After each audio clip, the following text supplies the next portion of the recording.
সকালে সর্বোচ্চ এর তীব্রতা হওয়ার সম্ভাবনা সেটা হচ্ছে আপনার তীব্র ঘূর্ণিঝড়ে পরিণত হওয়ার সম্ভাবনা। আর ক্রসিং পয়েন্ট যেটা হলো, যেটা আপনার ল্যান্ডফল যেটা সম্ভাবনা আছে, সেটা গভীর রাত্রে নাগাদ সম্ভাবনা আছে সম্পূর্ণ হওয়ার, ক্রস করার।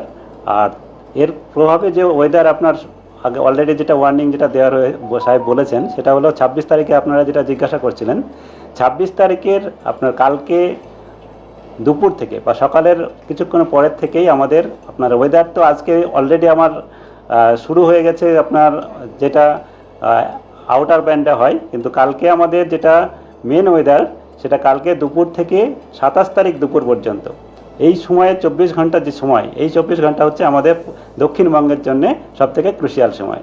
এই সময়ের মধ্যে আপনার 6 ঘন্টা মতো সময় বিভিন্ন জেলায় বিভিন্ন জায়গাতে ওয়েদার সবথেকে খারাপ থাকবে।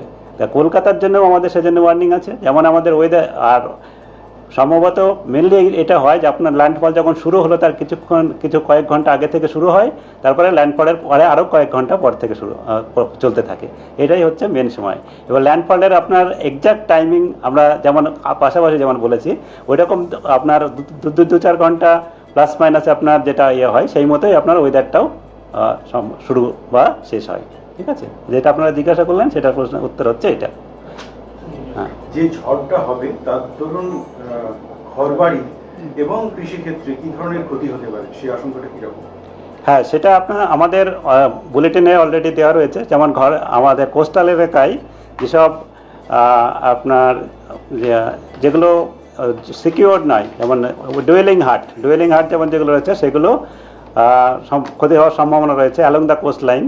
কারণ দক্ষিণ 24 পরগনা আর উত্তর 24 পরগনা এই দুটো জেলাতে সর্বোচ্চ বাতাসের গতিবেগ হওয়ার সম্ভাবনা সেটা বলা রয়েছে আমাদের 100 থেকে 110 আর 120 kilometre.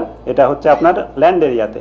R along the coast line যেটা বলা রয়েছে সেটা হচ্ছে 110 থেকে 120, কাছ থেকে হচ্ছে 135, এটা হওয়ার সম্ভাবনা। তো এই দুটো জেলায় অ্যালং দ্য কোস্ট লাইনে যেগুলো আপনার আছে কাঁচা বাড়ি, তারপরে আপনার যেগুলো সিকিউর নয় সেই বাড়িগুলোতে আপনার ভেঙে যাওয়ার সম্ভাবনা থাকে, গাছও পড়ার সম্ভাবনা থাকবে, গাছ ভাঙার সম্ভাবনা থাকবে।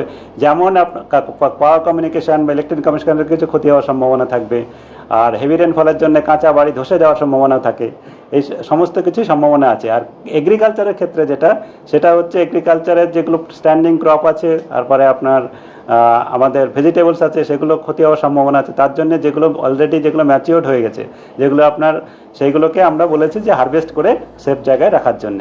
ঠিক আছে, জলোচ্ছ্বাসের ওয়ার্নিং আমাদের রয়েছে আপনার 1 মিটার পর্যন্ত উচ্চতা পর্যন্ত হতে পারে আমাদের ওয়েস্ট বেঙ্গল কোস্টে। ঠিক আছে, মৎস্যজীবীদের জন্য অলরেডি আমাদের ওয়ার্নিং ইস্যু করা আছে। মৎস্যজীবীর জন্য 27 তারিখ পর্যন্ত সমুদ্রে জানা বিলকুল যেন না যায়, আর সমস্ত রকম অ্যাক্টিভিটি বন্ধ করার জন্য বলা হয়েছে। বাংলায় কোন কোন এরিয়া সবচেয়ে বেশি এফেক্টেড হওয়ার সম্ভাবনা? স্যার, এই প্রসঙ্গে বলি যে অভিমুখটা কোন দিকে এবং সুন্দরবন কতটা ক্ষতিগ্রস্ত হতে পারে? অভিমুখটা প্রথমেই বলা হয়েছে আপনাদের যে আমাদের এর ফোরকাস্ট হচ্ছে এটা উত্তর অভিমুখী হওয়ার সম্ভাবনাই বেশি, যেটা হচ্ছে আমাদের সাগর আইল্যান্ড আর খেপুপাড়া বাংলাদেশ এর মাঝামাঝি কোনো স্থানে এর আপনার ল্যান্ডফল হবে। তো সেই মতো আমাদের উত্তর 24 পরগনা, দক্ষিণ 24 পরগনা এই দুটো জেলাতে সর্বোচ্চ বাতাস এবং রেনফল, আর বাতাস একটু কম থাকবে কিন্তু রেনফল বেশি হওয়ার সম্ভাবনা আপনার থাকছে পূর্ব মেদিনীপুর জেলাতেও। তো এই 3টে জেলাতে আছে। তার সঙ্গে সঙ্গে বাতাসের গতিবেগ আমাদের কলকাতা, হাওড়া, হুগলি এই 3টি জেলাতেও 80-90 কিলোমিটার পর্যন্ত বাতাসের গতিবেগ হতে পারে, যেটা কম নয়। যে ক্ষেত্রে আপনার আইলার কথা মনে পড়ে যে সেক্ষেত্রেও এরকমই ছিল। সেই সঙ্গে আপনার ভারী বর্ষা, অতি ভারী বর্ষা হতে পারে। তাই সেই জন্যে এই 3টে জেলা হাওড়া, হুগলি, কলকাতা আর আমাদের উত্তর 24 পরগনা, দক্ষিণ 24 পরগনা, পূর্ব মেদিনীপুর এই 3টে জেলাতেও আমাদের লাল সতর্কতা, রেড ওয়ার্নিং দেওয়া হয়েছে কালকের জন্যে।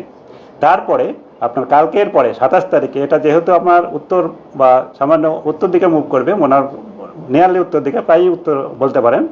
তার জন্য নদিয়া, মুর্শিদাবাদ এই দুটো জেলাতে পরের দিন 27 তারিখে ভেরি এক্সট্রিমলি হেভি রেনফল, তার মানে হচ্ছে আপনার অত্যন্ত ভারী বর্ষা হওয়ার সম্ভাবনা রয়েছে।